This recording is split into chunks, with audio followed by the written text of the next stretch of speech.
Good morning student. स्वागत है आपका गुरुकुल प्राइवेट ITI के डिजिटल लर्निंग क्लास में।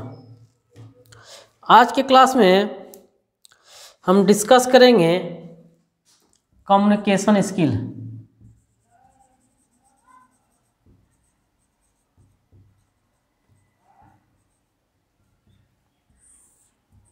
कम्युनिकेशन स्किल्स, संप्रेषण कौशल।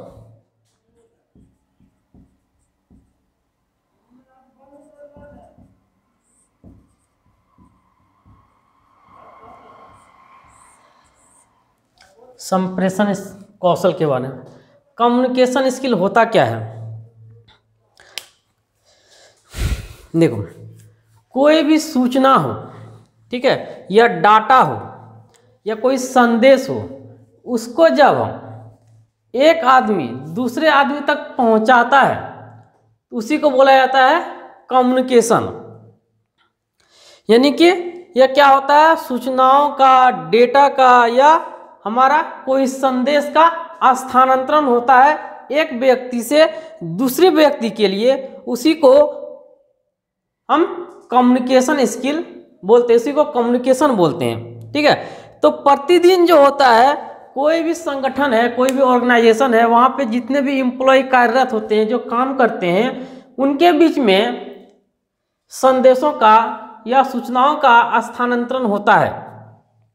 तो उस स्थानांतरण को, सूचनाओं को कभी कर्मचारियों द्वारा प्रबंधक को या एक मिनट,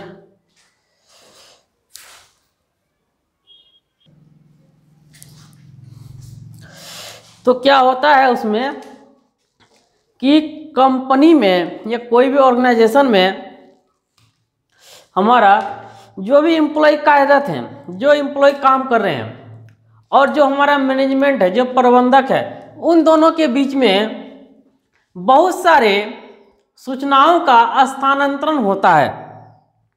तो उन सूचनाओं को जब हम स्थानांतरित करते हैं कोई भी प्रबंधक कर्मचारी को या कोई भी कर्मचारी प्रबंधक को, उसी को बोला जाता है कम्युनिकेशन। उसी को क्या बोलते हैं? Communication.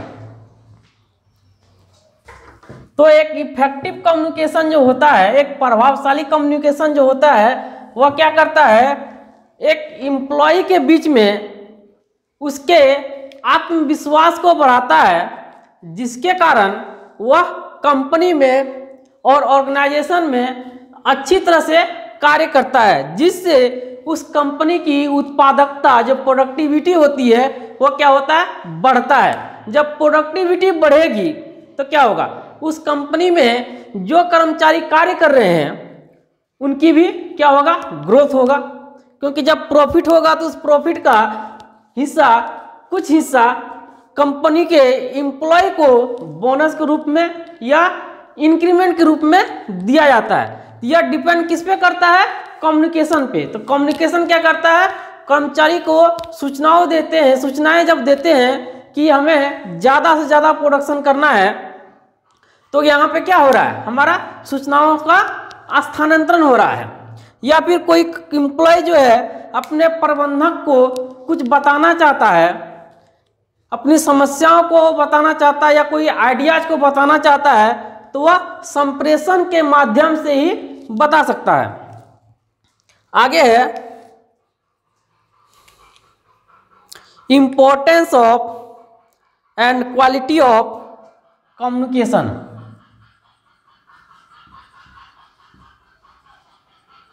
Importance and quality of communication.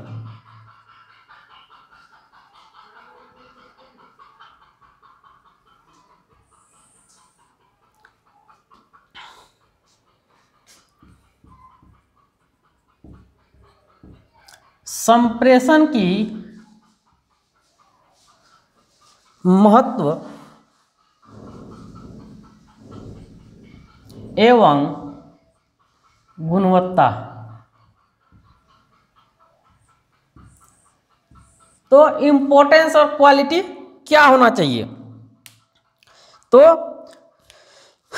जब कोई व्यक्ति किसी भी इंटरव्यू में जाता है तो वहाँ पे क्या देखा जाता है कि उसकी बोलने की क्वालिटी कैसी है, वह सूचनाओं को अच्छी तरह रिसीवर के पास, जो प्राप्तकर्ता के है, जो प्राप्त करता है उसके पास पहुंचा पा रहा कि नहीं, यही क्या कहलाता है उसकी गुणवत्ता। और महत्व क्या होता है कि हम सही सही संप्रेषण सामने वाले को बता पा रहे हैं कि नहीं। जब हम सही सही कोई भी संदेश या सूचनाएं सामने वाले को बताएंगे तो वह उसका महत्व को समझेगा। तो ये क्या हमारा इंपॉर्टेंस ऑफ क्वालिटी और कम्युनिकेशन। इसमें जब हम सामने वाले को कोई भी संदेश ट्रांसफर करते हैं तो वह हम दो तरह से कर सकते हैं, या तो वर्बल के तरफ से, वर्बल कम्युनिकेशन के थ्रू कर सकते हैं, या नॉन वर्बल।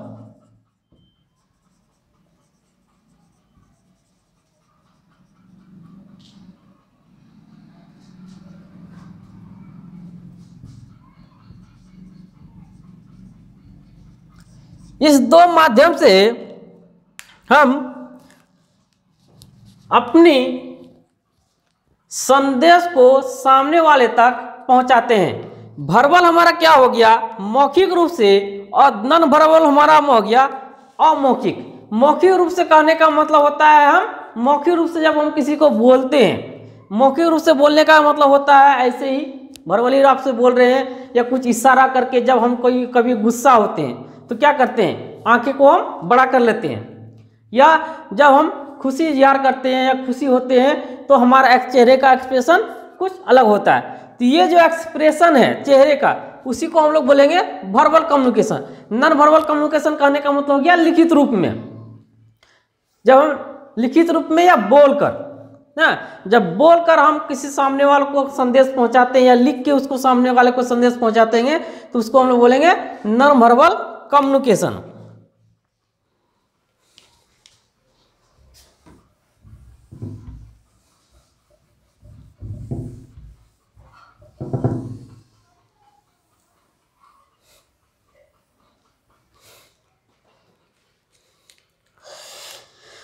ये तो हो गया हमारा इंपॉर्टेंस ऑफ क्वालिटी।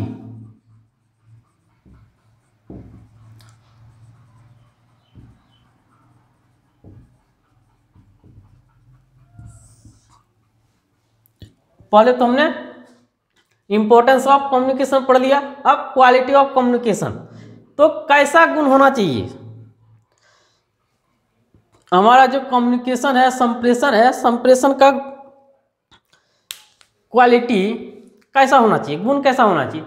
तो हम जब कोई भी संदेश दे रहे हैं तो वह सामने वाले को समझ में आना चाहिए, तभी हम बोलेंगे गुड या गुड कम्युनिकेशन उसको हम बोलेंगे। दैट मीन्स कि जो हम कोई भी स्पीकर है, कोई भी वक्ता है, वह वक्ता जब किसी श्रोता को अपनी सूचनाएं ट्रांसफर करता है, उस ट्रांसफर के बाद वह जब फीडबैक देता है तभी हम बोलेंगे कि हमारा कम्युनिकेशन कंप्लीट हुआ और वह अच्छी गुणवत्ता वाली कम्युनिकेशन होती है। इसके लिए जब हम सूचनाओं को हम स्थानांतरित करेंगे तो उसके बारे में सामने वाले को, वो जो हमारा सेंडर है, जो हमारा वक्ता है, उस वक्ता को उसके बारे में अच्छी जानकारी होनी चाहिए।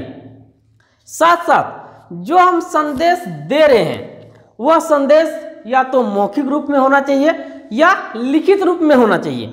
मौखिक रूप में और लिखित रूप में कहने का मतलब होता है कि कोई भी कंपनी का प्रबंधक जो होता है, जो मैनेजमेंट जो होता है, वह हर दिन हर चीज कम्युनिकेट करके, दैट मीन्स कि ओरल रूप में बोल के हर चीज को नहीं बताया जा सकता। कभी कभी क्या होता है कि रिटर्न में भी सामने वाले को बताना पड़ता है, तो वह रिटर्न जो हमारा कम्युनिकेशन होता है एज ए एविडेंस, सबूत के रूप में कभी भी उसको पेश किया जा सकता है। दैट मीन्स कि हमारा जो कम्युनिकेशन का क्वालिटी होना चाहिए वह लिखित रूप में भी होना चाहिए।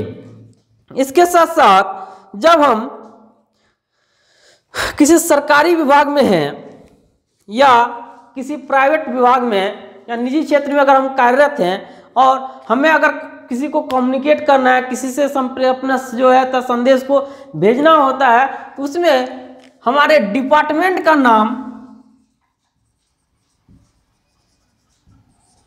होना आवश्यक है, ताकि सामने वाले को, जो हमारा श्रोता है, उसको यह पता चल सके कि यह किस डिपार्टमेंट से, किस विभाग से यह सूचनाएं, इन सूचनाओं को स्थानांतरित किया जाता है। ये होता है क्वालिटी ऑफ कम्युनिकेशन।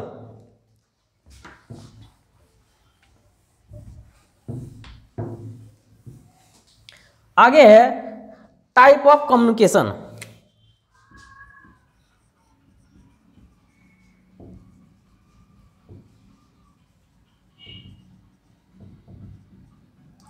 संप्रेषण के प्रकार। कितने प्रकार के हमारे कम्युनिकेशन होते हैं? तो पहला होता है नॉन वर्बल कम्युनिकेशन।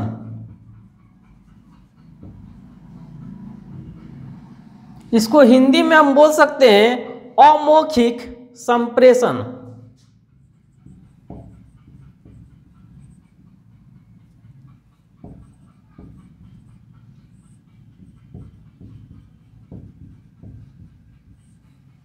अमौखिक संप्रेषण। दूसरा होता है हमारा वर्बल कम्युनिकेशन।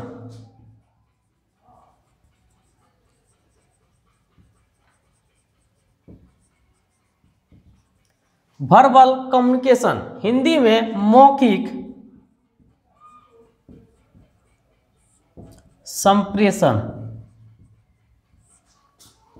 तीसरा होता है हमारा स्पीकिंग एंड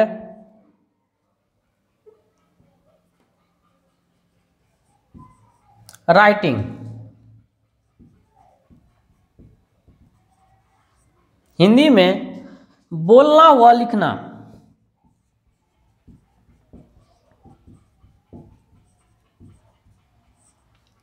चौथा होता है हमारा लिसनिंग।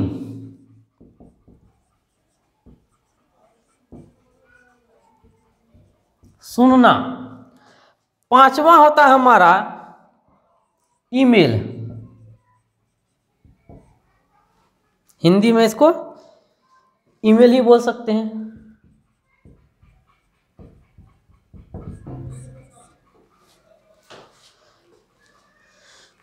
तो कम्युनिकेशन का टाइप हमारा कितने तरह का हो गया? 5 तरह का हो गया। Non verbal, verbal, speaking and writing, listening and email. बारी बारी से हम इसको समझते हैं।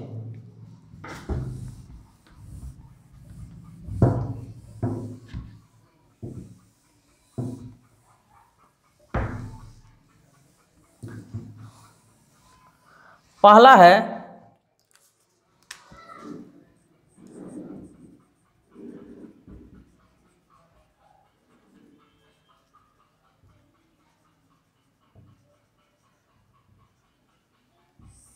नॉन वर्बल कम्युनिकेशन, अमौखिक संप्रेषण। यह क्या होता है? ऐसा कम्युनिकेशन, ऐसा संप्रेषण जब हम सूचनाओं को गेस्चर, गेस्चर किसको बोलेंगे? गेस्चर कहने का मतलब होता है हमारा इशारा।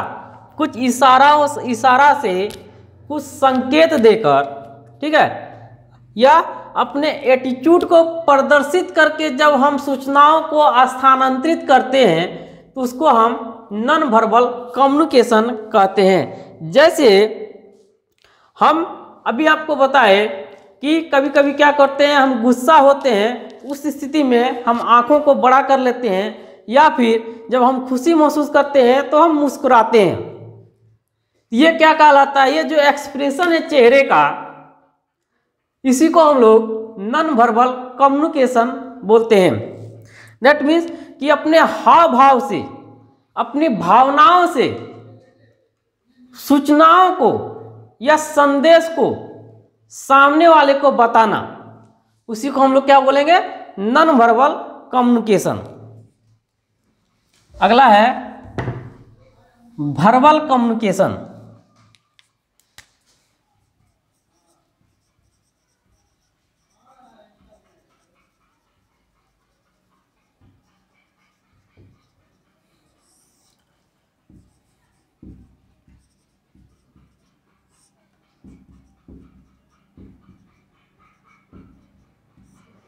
मौखिक संप्रेषण। मौखिक संप्रेषण कहने का मतलब होता है कि मौखिक संप्रेषण हमेशा शब्दों के ऊपर निर्भर करता है कि जब तक हम बोलेंगे नहीं तो सामने वाले को हम सूचनाओं का स्थानांतरण नहीं कर सकेंगे। दैट मीन्स बोलने के लिए हमको क्या होना होगा, शब्दों का इस्तेमाल करना होगा और वह शब्द जो सामने वाले को समझ आ सके। ये नहीं कि हम सामने वाले को कुछ टेक्निकल वर्ड ऐसा हम कुछ बोल दें कि वह उसका मतलब समझ ना सके। इसीलिए जब भी हम वर्बल कम्युनिकेशन करेंगे तो साधारण शब्दों का प्रयोग करेंगे ताकि यह प्राप्तकर्ता अच्छे तरह से उसको समझ सके। उसी को क्या बोलेंगे, मौखिक संप्रेषण। इसके साथ साथ मौखिक संप्रेषण में सामने वाले को समझाने के लिए अच्छी सेंटेंस का होना भी आवश्यक है। दैट मीन्स कि हमें एक अच्छी सेंटेंस, या सेंटेंस को हिंदी में क्या बोल सकते हैं, वाक्य। वाक्य तो हमारा क्या हो गया, हाँ वाक्य। अच्छे वाक्य का प्रयोग करेंगे ताकि सामने वाले को समझ आ सके। तभी जब वो हमें कुछ रिस्पॉन्स करेगा तभी हम बोल सकते हैं कि हमारा वर्बल कम्युनिकेशन कंप्लीट हुआ और कम्युनिकेशन दोनों के बीच में जारी रह सकता है। अगर ऐसा ना हो तो क्या होगा कि हम तो बोलते जा रहे हैं लेकिन अगर सामने वाला कुछ समझ नहीं रहा, कुछ रिस्पॉन्स नहीं दे रहा है तो वह हमारी बातों के ऊपर कभी भी कॉन्सेंट्रेट नहीं करेगा और वह अच्छी तरह नहीं सुनेगा। तो इस स्थिति में हमें हमेशा वैसे ही शब्दों का प्रयोग करना चाहिए जैसा कि वह सामने वाला समझ सके। इस तरह के कम्युनिकेशन को वर्बल कम्युनिकेशन कहा जाता है।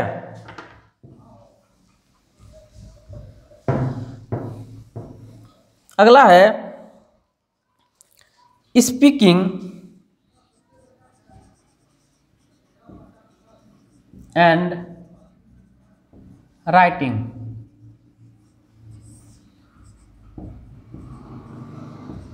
बोलना और लिखना।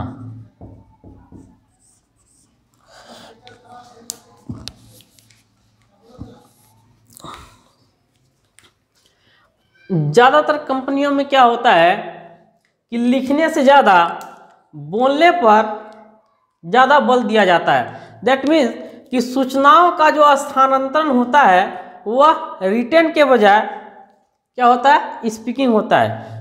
बोलकर सूचनाओं को स्थानांतरित किया जाता है। कि अगर हम किसी कंपनी में कार्य कर रहे हैं, कार्यरत हैं, किसी कंपनी के कर्मचारी हैं, तो वहाँ पे हमको अगर कोई ऑर्डर दिया जाता है तो डिपार्टमेंट में जो ऑथराइज पर्सन होते हैं वह ऑथराइज पर्सन हमें आके बताते हैं कि करना क्या है।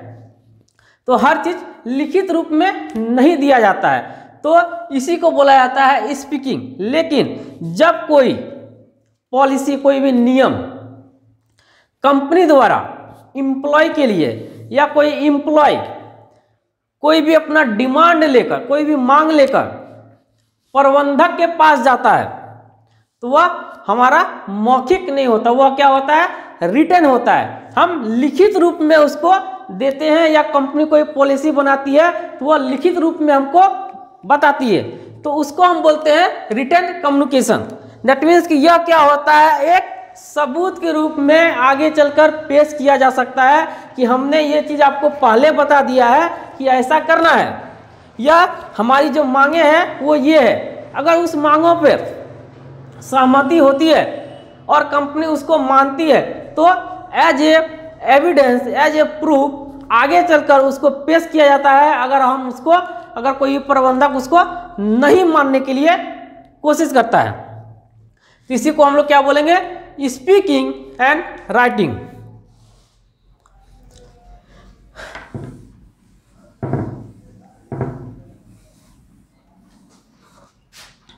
अब होता है लिसनिंग।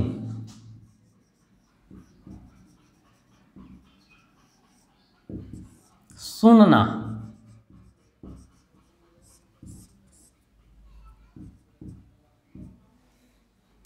सुनना क्या होता है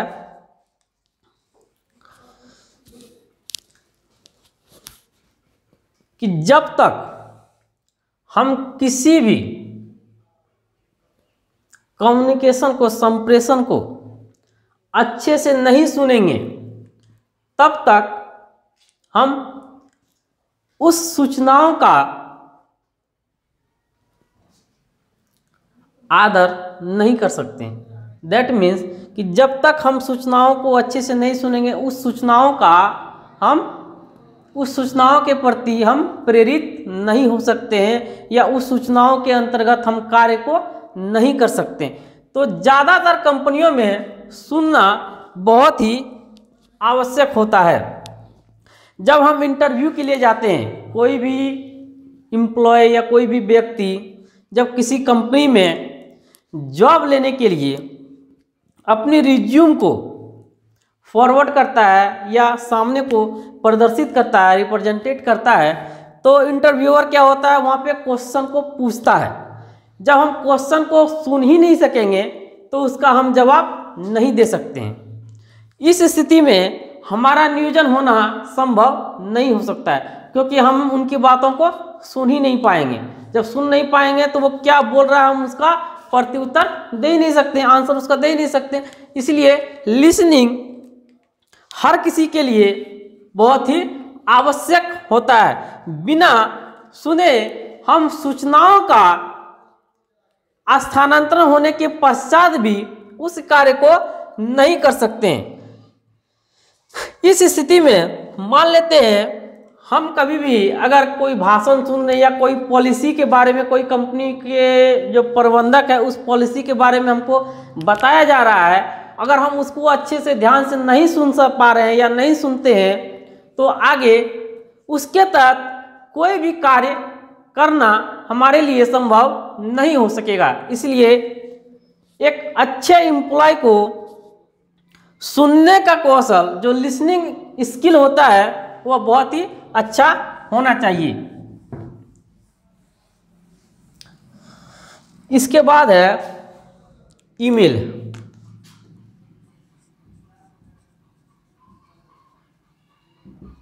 इलेक्ट्रॉनिक्स मेल या ईमेल, ये क्या होता है, एक माध्यम होता है। ये क्या होता है, एक माध्यम होता है जिसके थ्रू हम अपनी सूचनाओं का आदान प्रदान करते हैं। इसके लिए, इस संप्रेषण के लिए हमें एक कंप्यूटर, कोई भी इलेक्ट्रॉनिक सेट,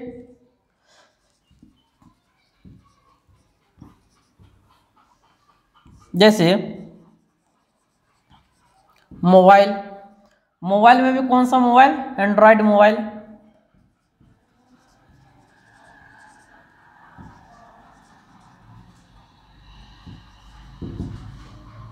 या फिर कोई भी कंप्यूटर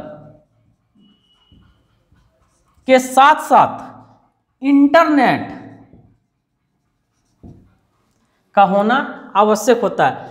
बिना इंटरनेट के कनेक्शन के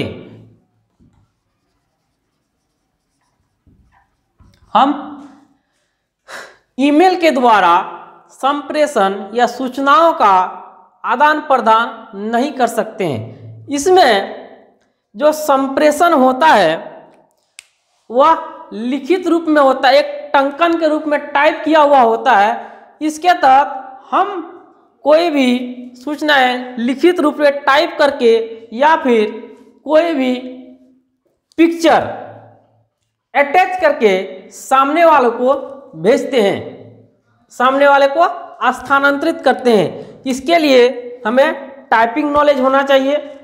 इसके साथ साथ वर्ड और सेंटेंस की भी जानकारी होनी चाहिए, ताकि सामने वाले को उससे वो सेंटेंस पढ़कर सूचनाएं इकट्ठा कर सके।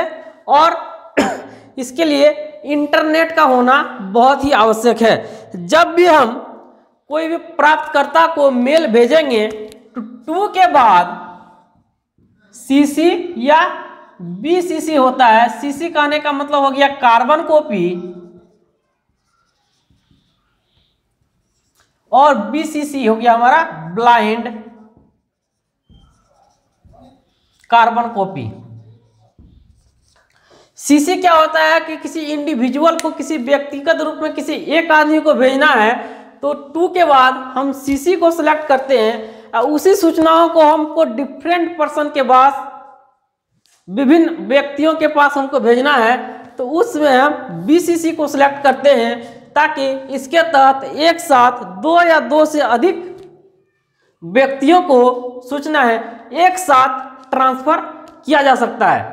तो इलेक्ट्रॉनिक्स मेल के द्वारा हम सीसी या बीसीसी को सिलेक्ट करेंगे। उसके साथ साथ हम उसके ऊपर टाइप करेंगे, बहुत सारी पिक्चर्स को हम उसमें अटैच कर सकते हैं, और इसके लिए कंप्यूटर, मोबाइल या इंटरनेट का होना बहुत ही आवश्यक है। बिना इसके इलेक्ट्रॉनिक संप्रेषण करना संभव नहीं हो सकता है। यह बहुत ही तीव्र संप्रेषण होता है, जिसमें कोई भी सेंडर या कोई भी रिसीवर कहीं से भी कभी भी सूचनाओं को भेज सकता है और सूचनाओं को प्राप्त कर सकता है। अब है ईमेल के लाभ। क्या क्या लाभ हैं ईमेल के?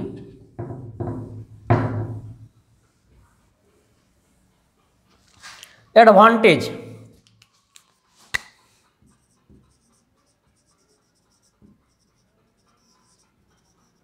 Advantage of electronics mail.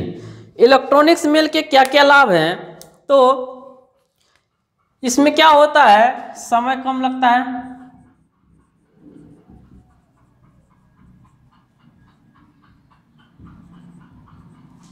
बहुत कम समय में हम सूचनाओं को स्थानांतरित कर सकते हैं और प्राप्त कर सकते हैं।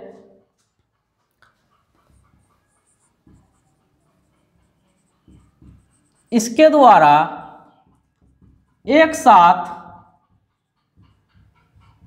विभिन्न व्यक्तियों को सूचनाएं भेजा या प्राप्त किया जा सकता है।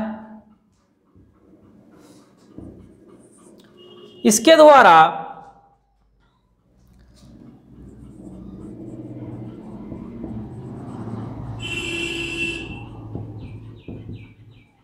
संदेश प्राप्तकर्ता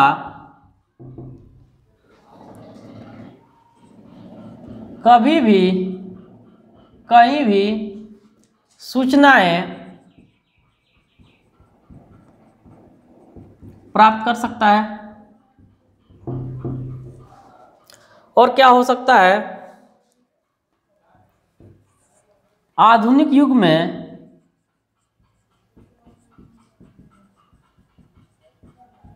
यह सबसे प्रचलित माध्यम होता है। ये हमारा क्या है, इलेक्ट्रॉनिक्स मेल के लाभ हैं, कि हम अगर घर में भी हैं तो हम कंपनी में कोई अगर नई सूचनाएं आ रही है तो उसको हम प्राप्त कर देख सकते हैं। ये इसके क्या है, लाभ हैं।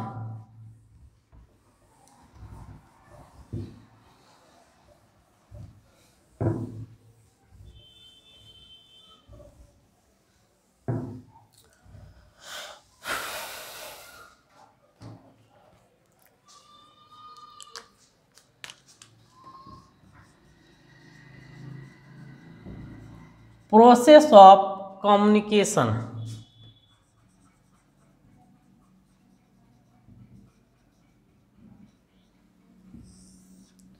प्रोसेस ऑफ कम्युनिकेशन, संप्रेषण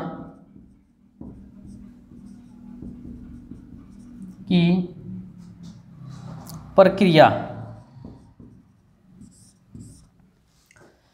कितने तरह से संप्रेषण की प्रक्रिया होती है? तो मुख्यतः 5 प्रकार की संप्रेषण की प्रक्रिया होती है। मुख्यतः 5 प्रकार की संप्रेषण की प्रक्रिया होती है। तो 5 तरह का कौन कौन सा है? तो पहला है हमारा सेंडर, जो सूचनाओं को भेज रहा है, इसको हिंदी में बोलेंगे संदेश वाहक, जो संदेश को भेज रहा है। दूसरा क्या होता है हमारा, जब संदेश भेजेंगे तो कोई संदेश होना चाहिए, तो कोई भी हमारा मैसेज होगा, संदेश होगा। जब तक संदेश लिखा नहीं जाएगा तो भेजने वाला और रिसीव करने वाला को कुछ पता ही नहीं चलेगा हमने क्या भेजा है, और जो प्राप्त करेगा उसको कुछ मिलेगा ही नहीं। तो मैसेज का होना आवश्यक है। उसके बाद एक चैनल होता है,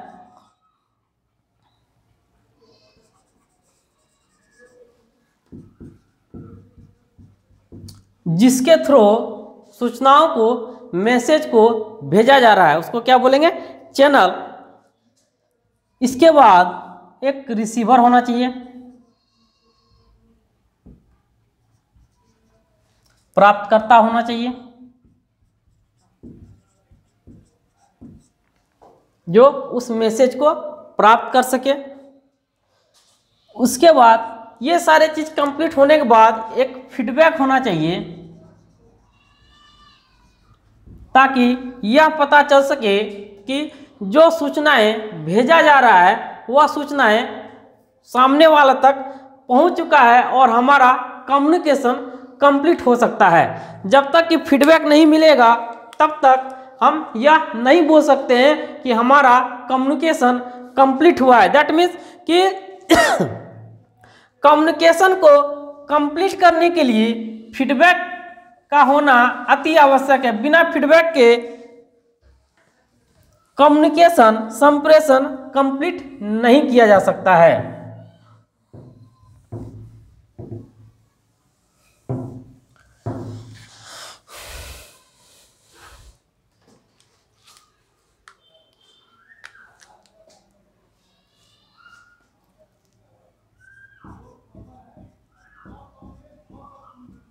संप्रेषण की बाधाएं,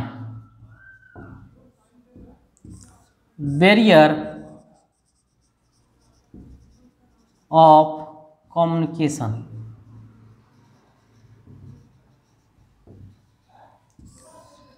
कम्युनिकेशन करने के माध्यम में संप्रेषण के समय क्या क्या बाधाएं आ सकती है? तो सबसे पहला तो हमारा भाषा का आ सकता है, लैंग्वेज का। भाषा का बाधाएं आ सकता है कि हम ऐसा भाषा लिख के भेजेंगे कि सामने वाले को समझ में ना आए। अगर हम ऐसी कोई भाषाएं लिखते हैं या बोलते हैं तो यह हमारा क्या होगा, बाधाएं उत्पन्न करेगा हमारे फीडबैक को कंप्लीट करने में। दूसरा होता है नॉइज।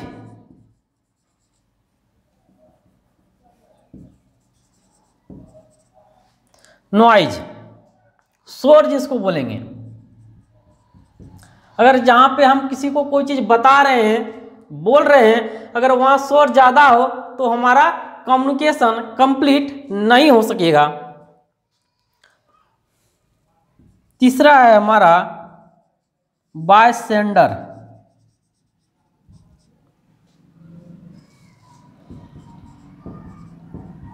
संदेशवाहक के कारण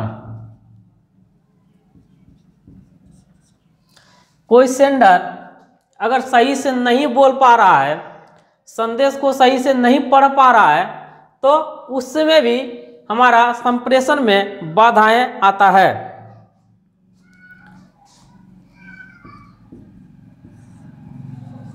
बाय मैसेज ट्रांसफर, अगर संदेश का स्थानांतरण सही तरीके से नहीं हो पा रहा है, उस समय भी हमारा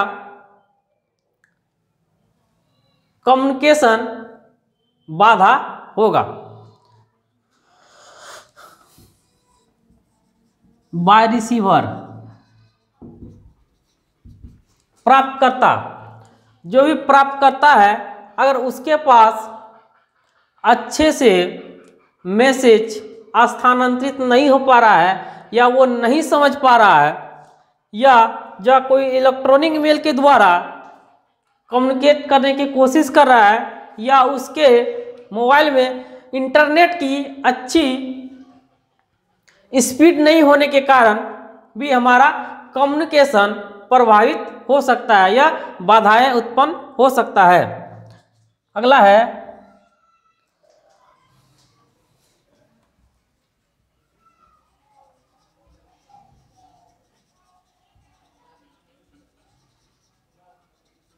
bye more than one message.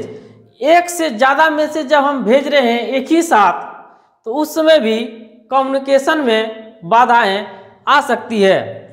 इसके साथ साथ सातवां है हमारा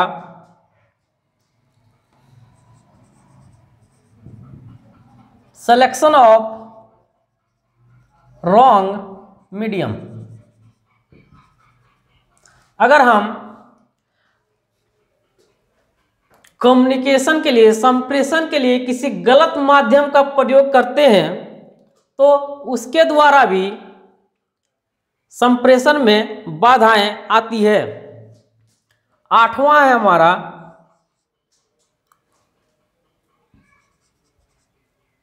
level of organisation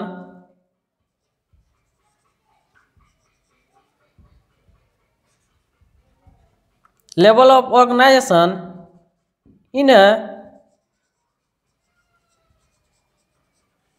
company.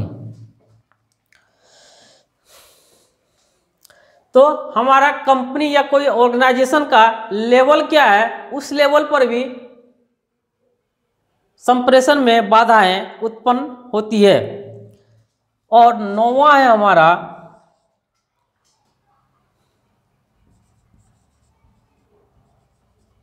absence of message medium.